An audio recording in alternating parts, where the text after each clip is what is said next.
Hello, good morning. আজকে আর ব্লগটা ওখান থেকে স্টার্ট করতে পারিনি, হোমস্টে থেকে।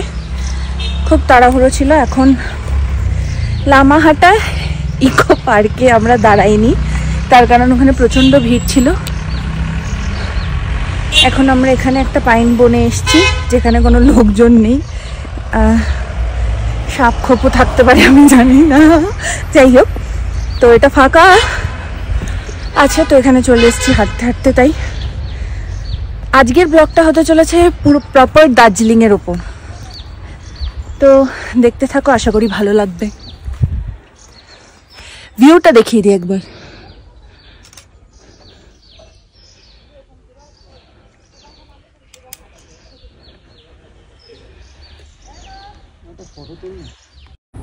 আর আমাদের নেক্সট ডেস্টিনেশন ছিল হচ্ছে ঘুম স্টেশন। দার্জিলিং হিমালয়ান রেলওয়ের ঘুম রেলওয়ে স্টেশন হলো ভারতের সর্বোচ্চ রেলওয়ে স্টেশন। এটি 2258 মিটার উচ্চতায় অবস্থিত। আর এই ছোট্ট সুন্দর রেলওয়ে স্টেশনটা কিন্তু খুবই পরিষ্কার পরিচ্ছন্ন, তোমরা দেখতেই পাচ্ছ এই ভিডিওতে।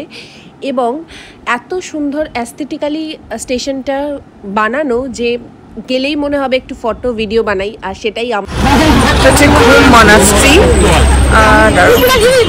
এক্সকিউজ মি,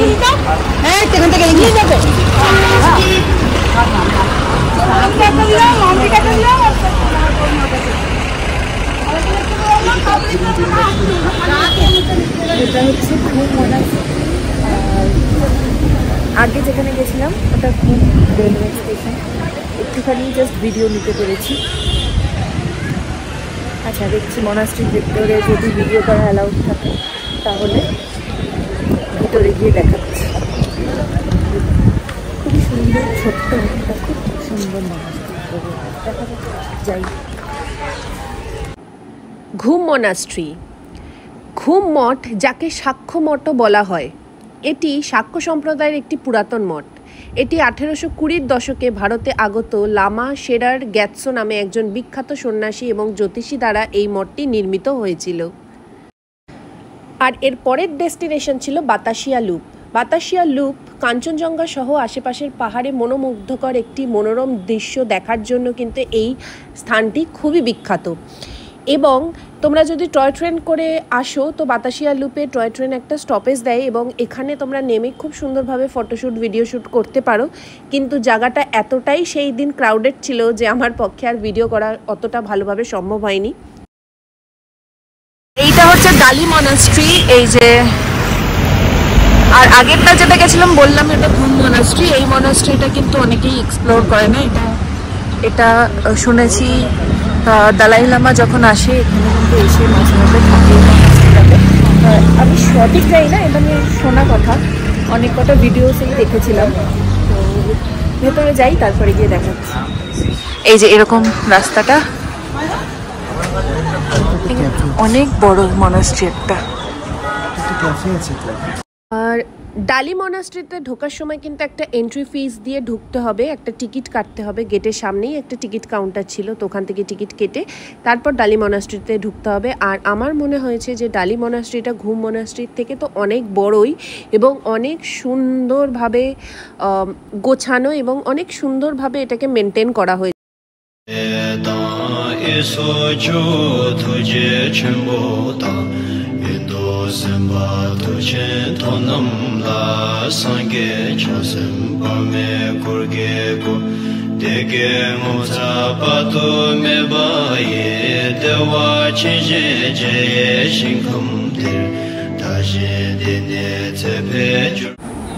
ডালি মনাস্ট্রির উপরে একটা ভীষণ বড় এবং ভীষণ সুন্দর একটা খোলামেলা ছাদ রয়েছে, যেখান থেকে এই ভিউটা একটা অসাধারণ ভিউ। এবং এখান থেকে যে টয় ট্রেনটা আসছিল তখন, তো সেটা দেখে আমি ভাবছিলাম যে চড়তে পারলাম না। এবার টয় ট্রেনটা আমরা চড়তে পারিনি, কারণ টিকিটের একটু সমস্যা ছিল, প্রচণ্ড ভিড় ছিল এবং আগের থেকে টিকিট করতে হতো, তো সেটা করা হয়নি। কিন্তু ভিউটা জাস্ট অসাধারণ। মনাস্ট্রিটার মধ্যে যেটা ভুলে গেলাম আমার নামটা, যাই হোক, সেই মনাস্ট্রিটার মধ্যেই একটা ক্যাফে আছে। ভীষণ সুন্দর ক্যাফেটা আমি ক্যামেরা করে দেখাচ্ছি।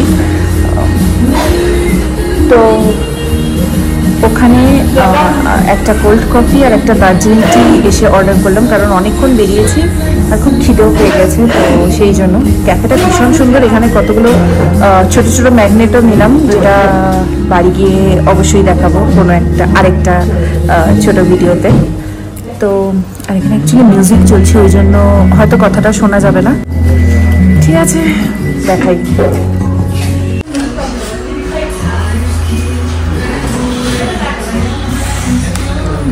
ভিউটাও কিন্তু সুন্দর ক্যাফে থেকে।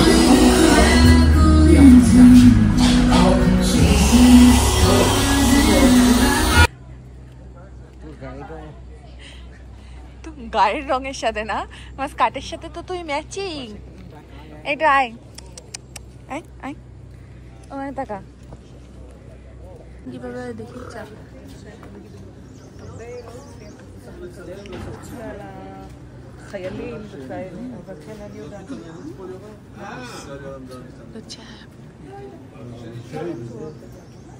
তো এখানে না হ্যাপি ভ্যালি টি গার্ডেন, যেটা এখানে ফটো ভিডিও কিছুই অ্যালাউ ছিল না ভিতরে, যে টি ফ্যাক্টরিটা রয়েছে। তো ভিতরে গিয়ে তো কিছুই করতে পারলাম না।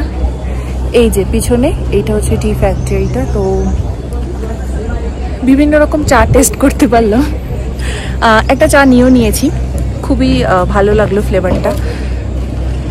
তো দেখি এবার ভেতরে, টি গার্ডেনের ভেতরে একটু হাঁটতে হাঁটতে যাবো। তো এখন লাঞ্চ করার জন্য একটু দাঁড়িয়েছি।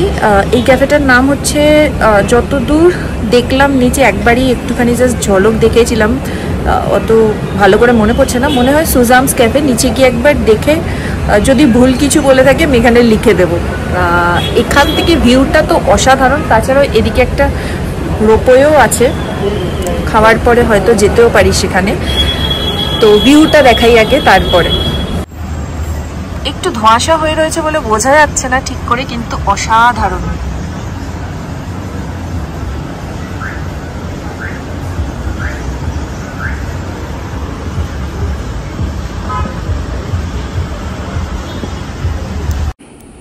এইটা হচ্ছে জাপানিজ টেম্পল, এবং এর পাশেই দেখো, এর পাশেই রয়েছে হচ্ছে পিস পাগোডা। পিস পাগোডাটা অনেকটাই বড়, ভিডিওতে হয়তো অতটা ভালো করে বোঝা যাচ্ছে না, কিন্তু অনেকটাই বড়। তো এইটা ঘুরতে ঘুরতে আমাদের একদম বিকেল হয়ে গেছিলো, এবং হয়তো কোনো আরও কয়েকটা স্পট হয়তো আমাদের মিস হয়ে গেছে, কারণ একদিনই আমাদের হাতে দার্জিলিং ঘোরার সময় ছিল। তো ভীষণ সুন্দর জায়গাটা, তো অবশ্যই একবার ভিজিট করো এই জাপানিজ টেম্পল আর পিস প্যাগোডাতে। ফোনের চার্জ একদম শেষ হয়ে এসছে, সেই জন্য খুব একটা ভিডিও ভালো করে বানাতে পারছি না। আর চেষ্টা করেছি ঠিকঠাক করে যেটুকু ইম্পর্টেন্ট জিনিস সেগুলোই বানানোর, কারণ ওইভাবে ব্লগ তো আমি বানাই না। তো এইটাই ছিল আমাদের লাস্ট স্পট। তো এটাই ছিল আমাদের লাস্ট স্পট, পিস পাগোডা। আর এইটা হচ্ছে জাপানিজ টেম্পল, দেখালামই আগে। তো এরপরে হোটেলে চলে যাব। যে হোটেলটা দার্জিলিংয়ে নিয়েছি সেটা হচ্ছে হোটেল উড়ান নির্বাণা রিসর্ট। তো সেখানে আবার বলছে গাড়ি পৌঁছায় না, তো দেখা যাক, যাওয়া যাক। তারপর গিয়ে ফোনে চার্জ দিয়ে তবেই চেষ্টা করব হোটেলটারও একটু ছোট ছোট ক্লিপিংস নেওয়া। আর এখানে তো মোটামুটি আজ এরপরে মল রোডেও যাব হয়তো দার্জিলিংয়ের, তো সেটারও চেষ্টা করবো একটু ভিডিও নেওয়ার। যাই নেই কত দূর কী করতে পারি দেখছি, চেষ্টা করছি। Tata bye. হোটেলে চলে এসেছি, এটা হচ্ছে উড়ান নির্বাণা রিট্রিট। এই যে এইটা হচ্ছে পুরো হোটেলটা, বাইরের থেকে আমি একটু দেখাচ্ছি পরে, বাইরে যখন যাব মল রোডে তখন। এই আমরা নিয়েছি হচ্ছে lawn view and mountain view resort, তো কটেজ। তো এখান থেকে সিঁড়ি দিয়ে উঠে একটা এরকম একটা ছোট ব্যালকনি মতন আছে, যেখান থেকে বাইরে পুরো মাউন্টেন ভিউ, কিন্তু বোঝা যাচ্ছে না তার কারণ মেঘ হয়ে গেছে। তারপরে উঠে এরকম একটা জায়গা রয়েছে, রুম নাম্বার 502, এটা একটা কটেজ। দারুণ, অসাধারণ জাস্ট এখান থেকে ঢুকে এখানে একটা বড় উইন্ডো আছে, যেটা আশা করি সকাল হলে বোঝা যাবে বাইরের ভিউটা। যথেষ্ট স্পেস আছে এবং খুবই সুন্দর।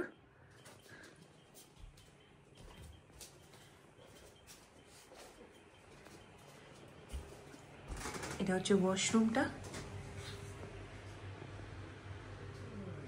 আর এখানে একটা কাভার্ড সিস্টেম করা আছে, খুবই সুন্দর পুরো ভিউ। এটা হচ্ছে দার্জিলিং মলের মধ্যেই হিমালয়ান ক্যাফে, ভীষণ সুন্দর একটা ছোট্ট খুব সুন্দর ক্যাফে এবং খুবই সুন্দর খাবার, টেস্ট খুব ভালো ছিল খাবারের। তো এখানে গিয়ে আমার আর কথা বলার মতন অবস্থায় ছিলাম না, কারণ আমি ফোনটা কোথায় ফেলে দিয়েছিলাম ভুলে গেছিলাম, যে আমি হোটেলেই ফেলে এসেছিলাম, কিন্তু আবার নিচে যেতে হয়েছিল, আবার উঠতে হয়েছিল বলে শেষ মোটামুটি। যাই হোক, তারপর এখানে ভিড়টা দেখে তো বুঝতেই পারছো যে মলের ভিডিওটা সেইভাবে করতেই পারিনি, কারণ এত ক্রাউড ছিল সব কটা জায়গায় দার্জিলিংয়ে, যে ওইভাবে দার্জিলিংয়ের ভিডিও করা পসিবলই হয়নি। তো যেটুকু পেরেছি, যেটুকু ইনফরমেশন দিতে পারলাম, আশা করি ভালো লাগবে। ভালো লাগলে কিন্তু আমার ভিডিওটাকে অবশ্যই সাবস্ক্রাইব করো, চ্যানেলটাকে অবশ্যই সাবস্ক্রাইব করে দিও, এবং ভিডিওতে ভালো লাগলে ভিডিওতে অবশ্যই একটি লাইক করে দিও। এটা হচ্ছে উড়ান, যে হোটেলটায় আমরা ছিলাম, সেই হোটেলটার নাইট ভিউ। এই রাস্তাটা দেখতে পাচ্ছ, এখান থেকে নেমে কিন্তু হোটেলটায় যেতে হবে। তো বয়স্ক কাউকে নিয়ে আসলে আবারও প্রবলেম হতে পারে, কারণ এই অবধি গাড়ি পৌঁছায় না, আমি আগের ভিডিওতে বলেও ছিলাম। তো পুরো খাড়া রাস্তাটা, এখান থেকে অনেকটাই নিচে নেমে তোমাদের এই হোটেলটা অবধি আসতে হবে। কিন্তু হোটেলটা নো ডাউট খুব সুন্দর, খুব সুন্দর, এবং পিওর ভেজ হোটেল, এটাও মাথায় রেখো। ননভেজ লাভার যদি হও আমার মতন, তো সেক্ষেত্রে একটু অসুবিধা হয়ে যাবে। তো যেহেতু আমাদের একদিনের জন্যই বুকিং ছিল, সেই জন্য আমি জেনেও এটাকে বুক করেছিলাম। কিন্তু খুবই সুন্দর হোটেলটা, এবং এর বাইরের ভিউটা, সকালবেলার ভিউটা দুর্দান্ত। পড়ে যাচ্ছে। তারপর এখান থেকে হচ্ছে পিছন দিকে কটেজগুলো, আমরা কটেজ রুম নিয়েছি, তাই অনেকটাই হেঁটে যেতে হচ্ছে। আর যদি হোটেল রুম নাও তো এই সাইডে আছে, এই সাইডে এগুলো ডাকছে। হোটেলে চলে এসেছি, আর আজকে যেটুকু ভিডিও করতে পারলাম তো সেটার শেষ করছি এখানেই। কালকে, আজকেই লাস্ট ডে ছিল, কালকে 10th মে, কালকে তো ফিরে যাওয়া হবে, কালকে 10th মে, তো কালকে তো চলে যাব। সকালবেলা উঠে তাও একবার ভালো করে একবার প্রপার্টিটা দেখিয়ে দেবো। এখন রাত্রিবেলার একটা ছোট্ট ভিউ নিয়েছি, কারণ খুব সুন্দর লাইট জ্বলছিল, ভীষণ সুন্দর সাজানো গোছানো, তো সেই জন্য। আর মল রোডে গেছিলাম, কিন্তু ওখানে এত ভিড়, এত লোকজন, যে ওখানে অত ভিডিও করা সম্ভব হয়নি। একটুখানি করেছি কয়েকটা দোকানে, কয়েকটা জিনিসও কিনেছি, সেটা বাড়ি গিয়ে শেয়ার করে দেবো। তো আজকের ভিডিওটা এখানেই শেষ, দেখা হচ্ছে নেক্সট এপিসোডে।